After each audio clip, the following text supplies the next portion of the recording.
Today we're gonna be making gorditas de picadillo. So you're gonna need 1.5 pounds of meat, flat meat or ranchera meat, 1 fresh tomato diced, cilantro, and 1/4 of an onion, and a big garlic clove. You're gonna dice it all up. Then you're gonna heat up your wherever you're gonna cook your meat. In my case, I'm gonna use this cast iron. Put it in there. The meat by itself. And I'm going to put some lollies to season this meat.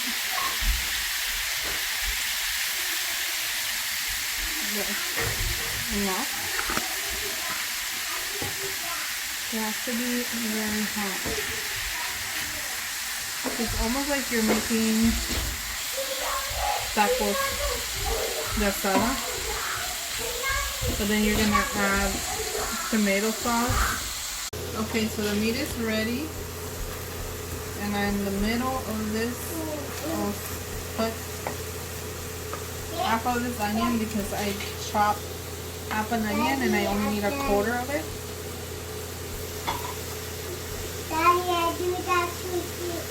And I'm gonna put in the cilantro and the garlic. And I am leaving the tomato to the end when all this is sauteed a little bit.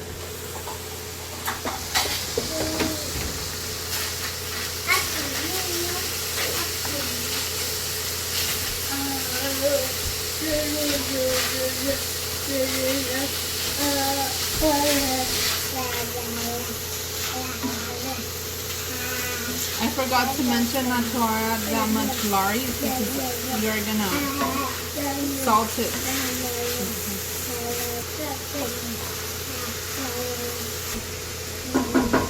Okay. So take a look how it looks. The onion is incorporated and it's cooked, and so is the cilantro. So now when you would add the tomato.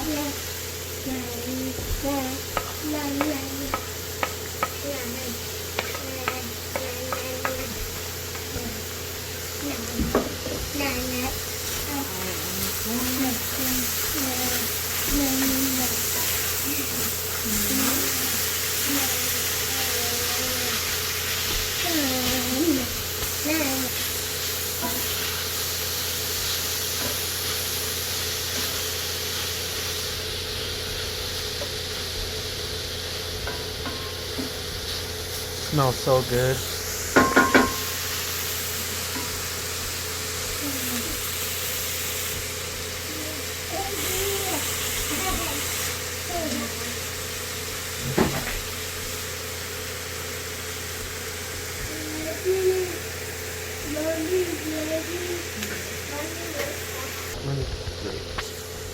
So I'm gonna add tomato sauce. I have this a lot because I use it a lot, mainly in almost everything I do. So like around half of the can is good enough. And this can is 8 ounces, so you'll use 4 ounces. And then I'm gonna add a little bit of water. Like 1/4 cup, if that, maybe 1/3 of a cup. Because you don't want this extremely runny when you're putting it in. Grandma, stop. Yeah. So I'm adding a little more. Yeah, so it's like 1/4 of a cup of water. So you have enough juice here. And now the last thing I'm gonna add is gonna be chicken oil. So don't add a lot of lard at the beginning when you just have your meat, cooking the meat. So this is 1 cube, 1 teaspoon.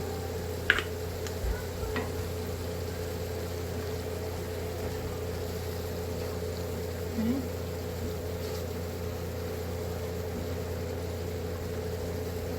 See, it has some broth to it, but not a lot. That's what you want.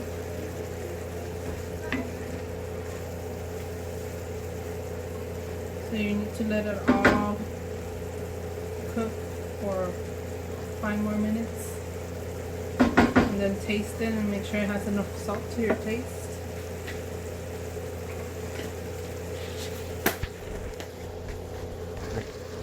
Okay, so this picadillo is ready.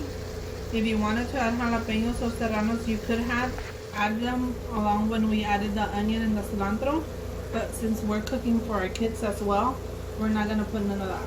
But it's really, really good. We already tried it and it's so good. So you want to make it spicy, just cut up some serranos or jalapenos, and you add a real good kick to the meat. And I like chili, so I would have loved it, but the kids gotta eat too. Wow. Go. So here are our beans that I made in my quick pot. They're done in 20 minutes, so we're gonna refry these beans right now with the remaining of the onion that I had on my cutting board. And I'm hitting right now the cast iron where we're gonna make them. You could also use refried beans from the can, whichever one you prefer. But we just have a lot of beans, so we decided to make them. So here you go. You're gonna have your onion. I have oil in there, vegetable oil. So I'm gonna cook the onion down a little bit, and then I'm gonna start adding the beans, and then we're gonna smash them. Smash or smash? Meat is so good. Go. Okay, so if you see the onion is ready for us to put in the beans, and I do not add none of the liquid initially until the end to see how I want that. Because sometimes I don't like them that runny, especially when I'm doing stuff like this.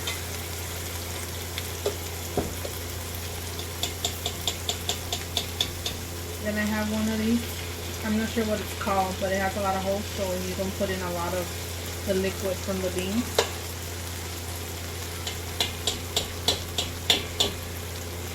Look how the beans cook very nicely inside the Instapot. Now I'm gonna mash all the beans up.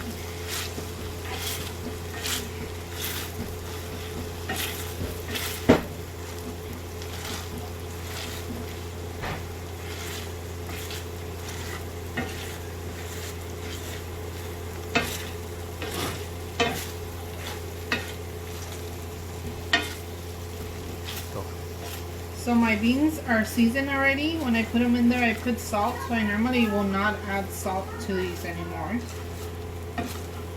because of that. Because I do use the broth of the beans to pour over the mashed beans. So here, there are all these. So they're almost ready.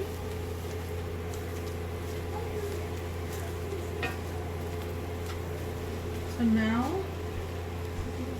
Go. so like I said, I add the bean broth and add it to see how, this is how you will control how runny you want your beans if you do this towards the end. Just be very careful because it burn. There you go, guys.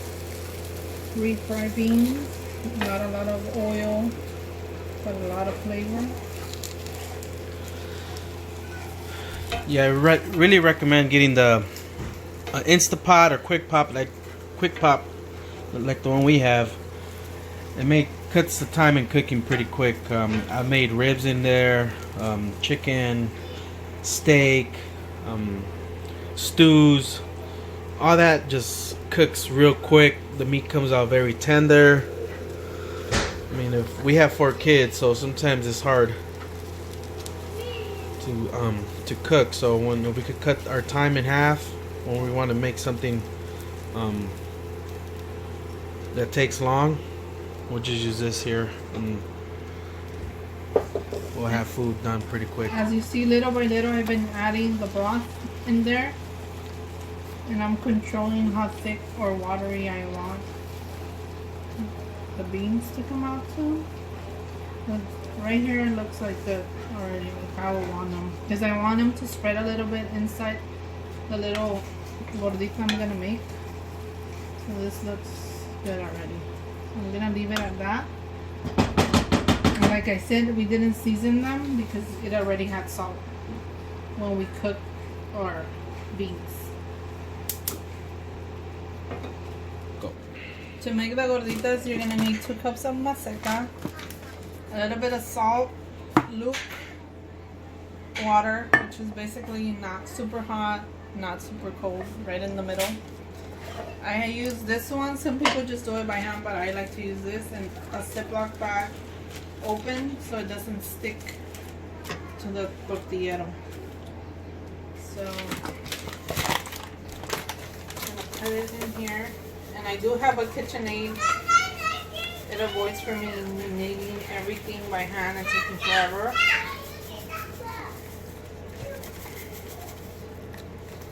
So I am making enough for 6 people, 2 adults and 4 kids. But with the recipe you have over there of the picadillo, you can make for a lot more people than 6. And then I put in the water. Put a little hole in the middle.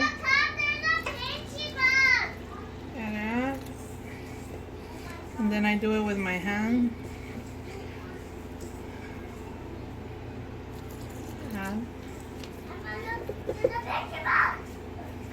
So this is roughly 2 cups of the maseca and 2 of water. You don't want it that watery either. I basically stop once it doesn't really stick to my hand. But right now I still have a lot of dry one out down there, so I know it still needs a little bit more water. It's almost there. A little bit more. You almost use all the 2 cups of water. Touching it.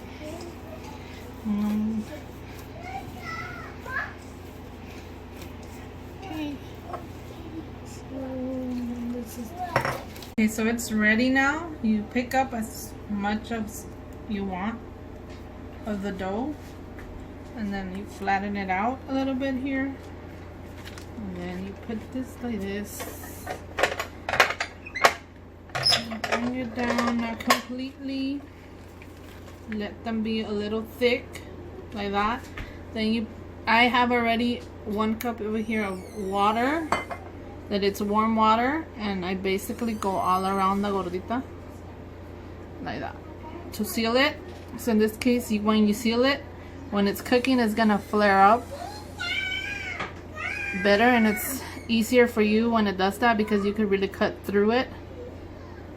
If you miss this step, it's still gonna cook, but I'm not sure how well you'll be able to open it to put in the stuff. So now I've done a few already, and I have 5 of them here in my grill or comal. So they're cooking. So these I already have turned once this way. So what's next, I'll turn them back this way, and then that cloth that I told you earlier that you would need, I basically put it here like this, like a little knot type of thing, and you press on it a little bit, not that hard. You go around it, and it's basically gonna help it open up. So, okay, see, that's very easy. You do it like that, and then right now, once it opens up, you're gonna see it lift. It's gonna rise, and then I'll show you what I mean. This is already doing it a little bit. I don't know if you can see that, but it is. It's already flaring up, and that's basically what you want. That's the only way you're gonna get to open it, to stuff it.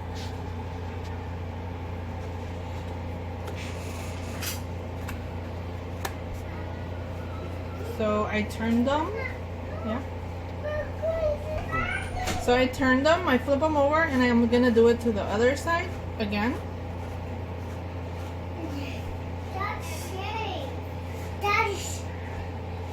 Okay. Mommy's cheating. These are not done yet. Flipping them over. I like to do it until I see it kind of moving up. I know it's hard to see in the video, but they are lifting up a little bit. So the masa is rising from the center, and they're pretty much separating from the top and the bottom. And that's what you want, because that's the only way you're gonna create a pocket. Kind of And see a that's little what you want. little bubble there. You pretty much want to, like she said, you want to create a pocket inside that we can stuff and make.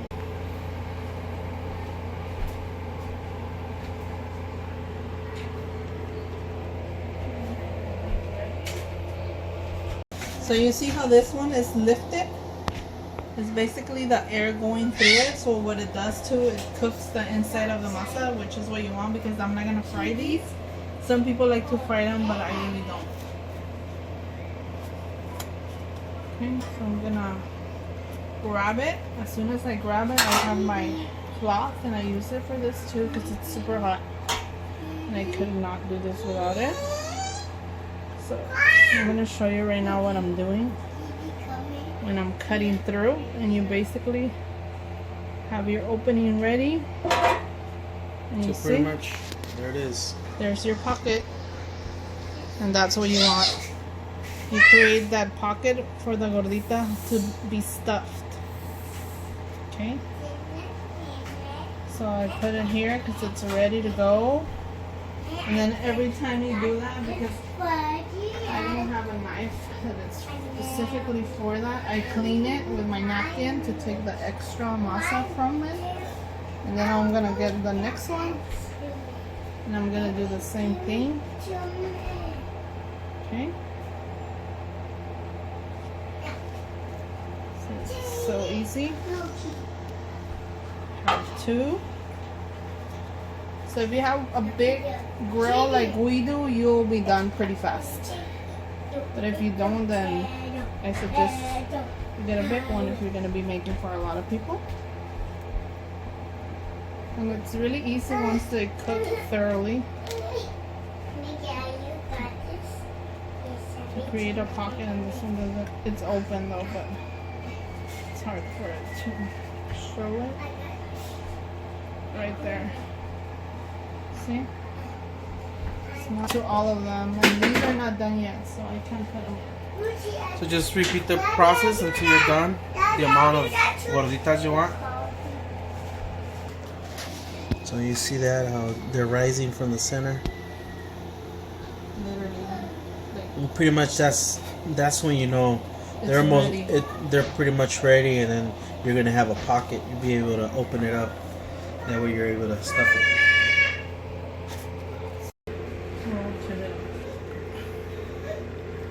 Okay, so they're done, and I'm gonna start stuffing them. I put beans in here, like so. Roughly, it's up to whatever you like and how much of it you want in it. And then you put in the next, this guisado, picadillo, see? In here. And there you go, you have one ready. So you're going to repeat this process with all of the ones you made. And I like to grab the ones that are colder because they're a little better to handle than when they're really hot. So here we are. We have the beans in there.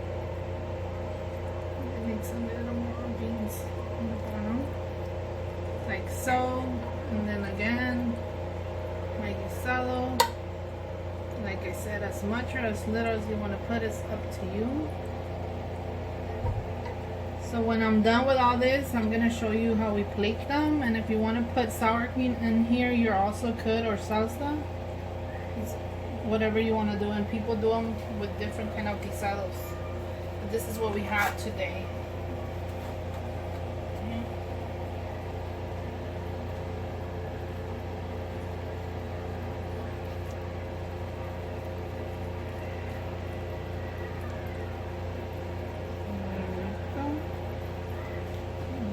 Meat. Just stuff it in there. This one was a little on the thin side. So it's important to keep them a little thick so this doesn't happen with, but you can still stuff it because it still did its thing.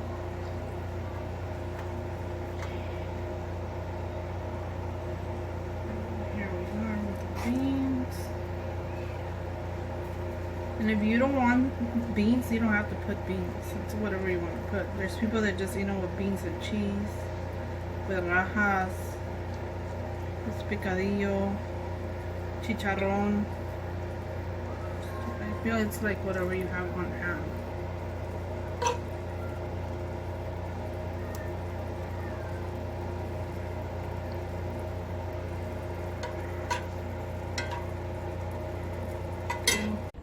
So here's a completed product. Las gorditas. Look at that. It's so good. They say you could put crema or salsa. If you have some salsa, you could put some in there. That's pretty much just how they come out. Real good. Thanks for watching.